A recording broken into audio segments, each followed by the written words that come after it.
एक बार की बात है, देवताओं के राजा इंद्र ने कृषकों से किसी कारण से नाराज होकर 12 वर्षों तक बारिश न करने का निर्णय लेकर किसानों से कहा, अब आप लोग 12 वर्षों तक फसल नहीं ले सकेंगे।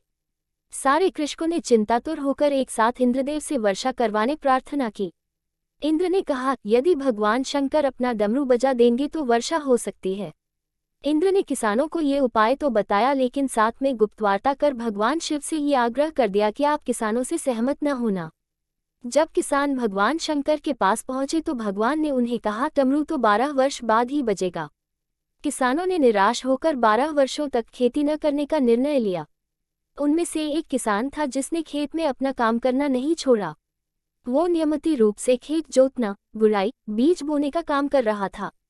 ये माजरा देखकर गांव के किसान उसका मजाक उड़ाने लगे।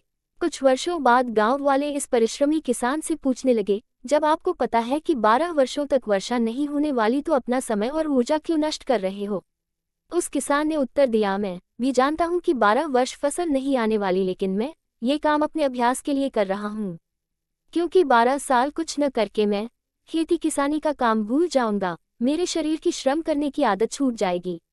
इसीलिए ये काम मैं नियमित कर रहा हूं ताकि जब 12 साल बाद वर्षा होगी तब मुझे अपना काम करने के लिए कोई कठिनाई न हो। ये तार्किक चर्चा माता पार्वती ने भी बड़े कौतूहल के साथ सुन ली थी। बात सुनने के बाद माता भगवान शिव से सहज बोली, प्रभु आप भी 12 वर्षों के बाद डमरू बजाना भूल सकते हैं।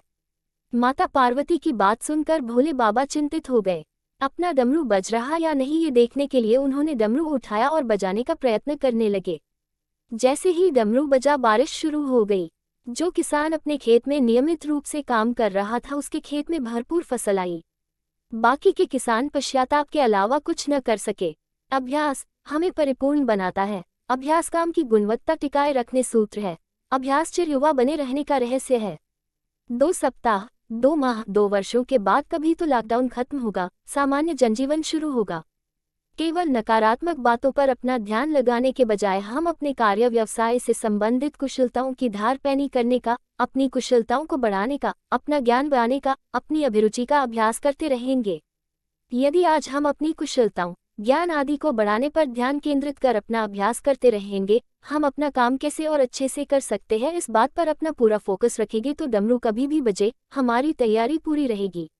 आने वाली सभी चुनौतियों का सामना कुशलता के साथ अपनी पूरी क्षमता से कर सकेंगे। डमरू कभी भी बज सकता है। आप सभी का दिन शुभ हो।